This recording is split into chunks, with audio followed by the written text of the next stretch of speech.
बंधुवर, आज हमें इस समय हिमालयन गद्दी यूनियन की इस प्रेस वार्ता को करने का कोई औचित्य नहीं था, परंतु पूर्व की सरकार रही हिमाचल प्रदेश में हिमालयन गद्दी यूनियन के पदाधिकारीगण व कार्यकर्तागण कई बार पूर्व मुख्यमंत्री साहब से भी मिले और भरसक प्रयास किए पूर्व मुख्यमंत्री जी ने भी, लेकिन बाद में 20-22 बार मिलने के उपरांत जब मुख्यमंत्री जी ने अपने स्तर पर अपने मंत्रिमंडल में इसकी जांच भी करवाई और जांच में उन्हें ये भी पता चला कि इन लोगों के साथ जो हिमालयन गद्दी यूनियन 6 उपजातियां लड़ रही है और दूसरे गद्दी समुदाय में 5-7 उपजातियां जो है, वो लोग इन 6 उपजातियों के बारे में कहीं भी किसी भी मंच पर मदद नहीं करते हैं, क्योंकि हमारे इस गद्दी समुदाय के अलावा जो समाज है, मंत्रिमंडल में बैठे हुए विधायक हैं, मंत्री है, वो यही सोचते हैं कि ये सब गद्दी हैं और गद्दी समुदाय के लोग हैं। लेकिन जब उन्होंने गहनता से इसकी छानबीन की तब यही कहा गया कि आपका कोई बिलिंग नहीं करता है। ये तो रही पूर्व की सरकार की बात,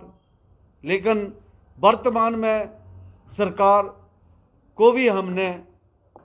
जब विधानसभा चुनाव होने थे उससे पहले भी हमने सत्ता पक्ष विपक्ष दोनों की तरफ से हम मिले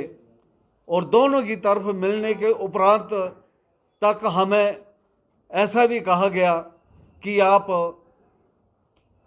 इलेक्शन में मदद करें और हम आपकी मदद करेंगे। तो उस मदद का भरोसा भी हमें मिला, लेकिन आज एक साल सवा साल हो गया है तो हमें भी वहाँ से कोई ऐसा भरोसा नहीं मिला है। हालांकि वर्तमान मुख्यमंत्री साहब ने तो एक हाई लेवल कमेटी का गठन किया गया और वह गठन करके हाई लेवल कमेटी जो है वो शिमला से बैजनाथ विधानसभा क्षेत्र में इन 6 उपजातियों के बारे में उन्होंने जांच की। धर्मशाला विधानसभा क्षेत्र में, पालमपुर विधानसभा क्षेत्र में, बनीखेत विधानसभा क्षेत्र में, चंबा विधानसभा क्षेत्र में, भरमौर विधानसभा क्षेत्र में इन्होंने पूरी गहनता से छानबीन की और उसका भी आज के दिन तक कोई परिणाम नहीं निकला। मेरा कहना ये बनता है कि 2003 में तो हम लोगों के साथ गद्दी शब्द जुड़ना बाकी था, जो नहीं जोड़ा गया, लेकिन हम लोग असल में गद्दी लोग हैं, क्योंकि हमारी जो 6 उपजातियों की जातियां हैं गद्दी समुदाय में, वो जिला कांगड़ा से बाहर नहीं मिलती है, जिसमें गद्दी बाडी है, गद्दी सिप्पी है, गद्दी हाली है, गद्दी रिहाड़ा है, गद्दी डोगरी है, गद्दी लोहार है। ये जातियां जिला कांगड़ा और चंबा के अलावा नहीं मिलती है। तो साफ दर्शाया जा रहा है कि राज्यसभा अभिलेख में भी कि ये लोग जनजातीय हैं,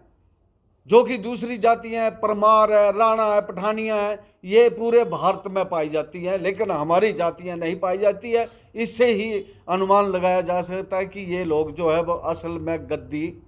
लोग हैं। दूसरी बात यह है कि हम लोगों के लिए